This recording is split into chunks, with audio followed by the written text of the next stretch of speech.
Waiswa Mufumbira ebintu bino byongeredde ddala okwononekera ddala. Eno gavumenti ya Museveni ekola bikozesanyisa ebeera tennaba kwetaaga bwetaazi naye kasite kuteeka mu ngalo zaayo ttaano. Muganda wange olina obba nga tolina misango naye ng'ogiyina baba bagiraba.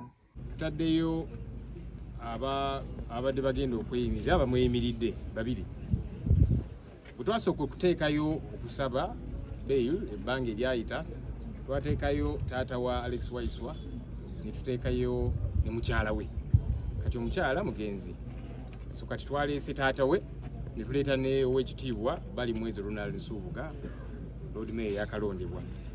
Naye okulaga nti already kyenkana babadde basazeewo kye baagala okukola oba oliawo nga bafunye edda obusimu okubalagira ekyokukola.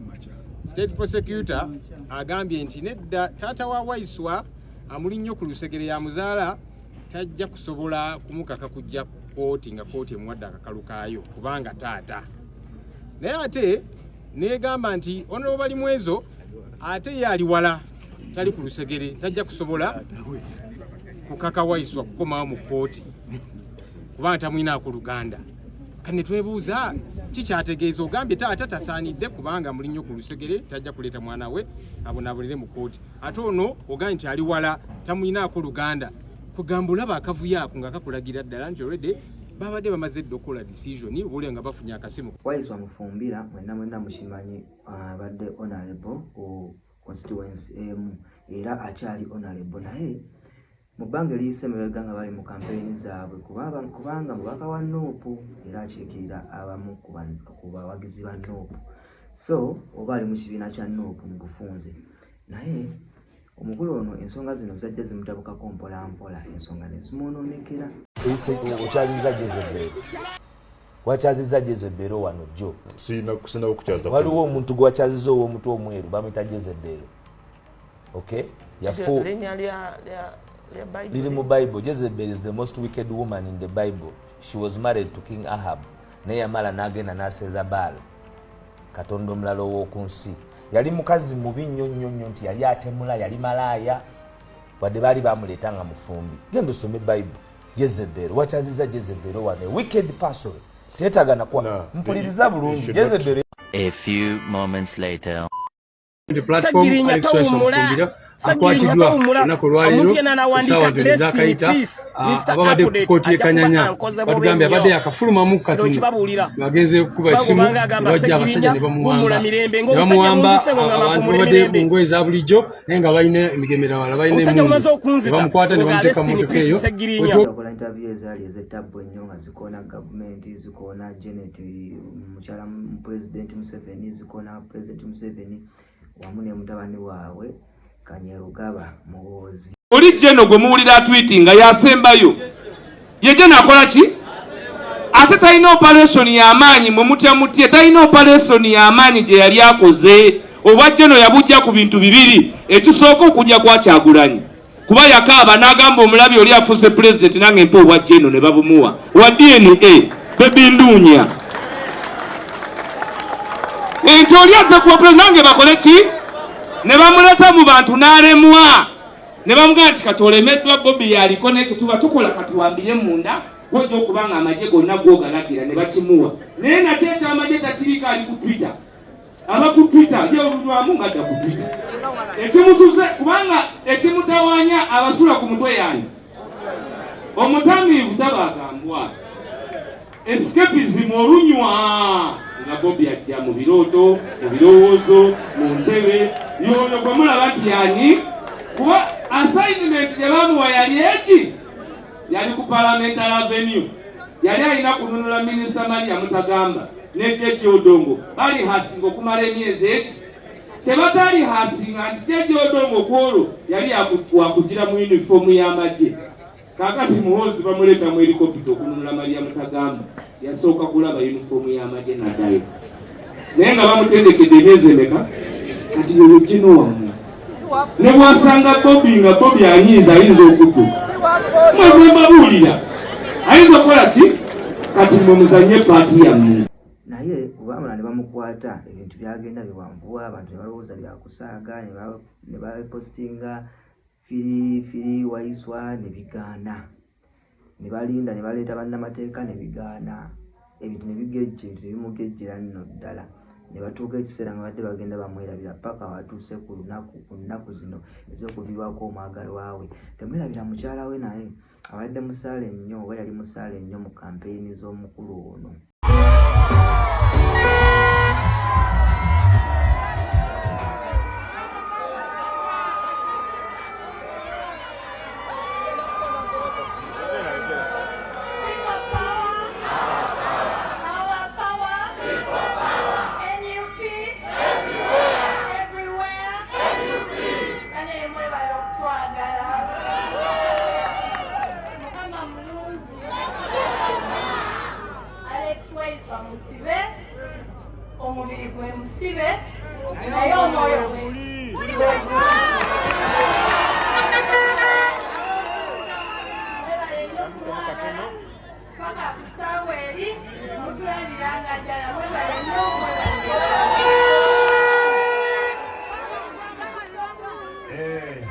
Naye kisinga okubeera ekyennaku omukyala afudde ng'oyo ali mu kkomera. Intaneti eno yekuteeka yatera yekujja yatera yekuvaamu.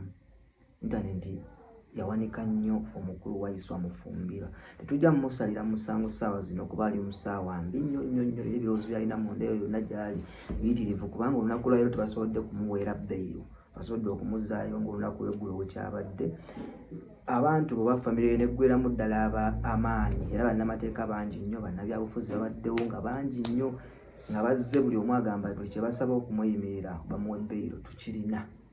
Kati abantu babadde bagamba nti kooti waakiri erinayo akaaganya akalala okwenunula eri bannayuganda ebirinako obuntu omusajja yafiiriddwa mukyala bwe muteeka kalu ka kooti agenda aziike mukyala bwe kubanga mwagano muta agenda amujjanjabe naye kooti eraze nti nako obuntu tekakyaliwo kyannaku tusabire eggwanga lyaffe lino baleero Waiswa bano abalamuzi n'abantu abali mu gavumenti ndowooza bo bagenda ne balowooza nti si bantu balinga bakatonda b'oku nsi.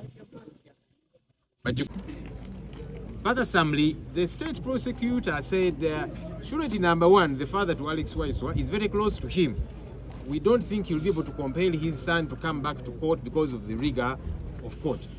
But then when he went to surety number two, he said Honorable Mwezo is not close enough to Alex Waiswa, so he has no capacity to compel him to return to court. There's no proximity, which dumbfounded us, because on the one hand you're saying this surety is too close, on the other hand you're saying this surety is not close at all. So what do you want?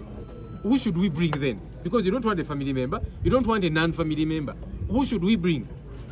But clearly that's to show you that a decision had already been taken, as we had that security meeting in the morning, to deny. Increasingly the image of the judiciary has been soiled, and the people of Uganda were saying there's now a glimmer of hope.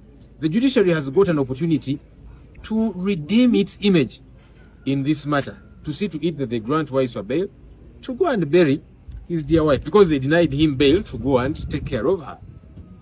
Sadly, the judiciary has missed that. It's a very unfortunate situation, as we have said. We will not go to the second court because this is the chief magistrate, Dorina in Mbabazi, who has taken this decision. Now we're meant to go to her junior grade 1 magistrate, Damalia Gumasimwe, to determine now bail in the other offense of unlawful drilling. But it is obvious, even though anyway she grants bail, this one has denied bail, so there's this offense, he can't be released. But also, the chief magistrate, gives the cue to the juniors, I guess after all the instructions that they got. So there's nothing we expect now from the grade 1 magistrate. We have decided to literally boycott court in this particular matter, also because the accused persons are not here. Let's now go and prepare for the burial of Edith Mufumbirwa. Nti engeri gyali taata w'oyo avunaanibwa ajja mulemesa okudda mu kooti omulamuzi kituwadde ennyiike ne kitujjukiza kooti y'emu siteetatone y'omu ne munno omukyala etwaleeta empapula eziraga nti omugenzi kaakati alina kansa. Mujjukira badda ku nnaku z'omwezi okugamba nti nno yeerwaza nti ensonga zaleese mu kooti ezirina simba okweyimirira bba. Obulwadde bwennyini n'empapula ze twaleeta ze baawakanya bwe bulwadde obwamusse, naye kati olwali tulabye nga batandise n'okuzinira ku malaalo g'abafu. nga state tugenda kigumikiriza yali tugenda kugenda maaso nga bannamateeka kugoberera bugoberezi gwe mulundi ogusoose fugamba nti tuli obliged bulijjo tugamba kooti we obliged today we have not obliged to the decision and process of this court and we shall not appear tugenda ku appearinga mu mata eryeddamu abaana basigadde enfuuzi maama waabwe afudde twali tulowooza taata waabwe waakiri yandibadde abudaabuda kabanga konna kooti nekeyandisazeewo kwakikkirizibwa naye kooti nga bwesazeewo bwetyo tulina kyakkola ekisooka tetwewuunya kuba kooti tuzimanyi zino ziri ku biragiro birala si byamateeka ekooti bazigyeko obuntu kati embeera gye zikoleramu tuvuganya na kooti zezitusalira omusango nga tunaba nakola ki kukozesebwa tulina kyakkola kooti yetasobodde kukola ffe katugende mu bungi tulabe ntubudaabuda abaana ab'eŋŋanda ekibiina n'ab'emikwano okulaba nti the Honorable Waiswa Mufumbiro tuziika mukyala we mu kitiibwa ekisaanidde.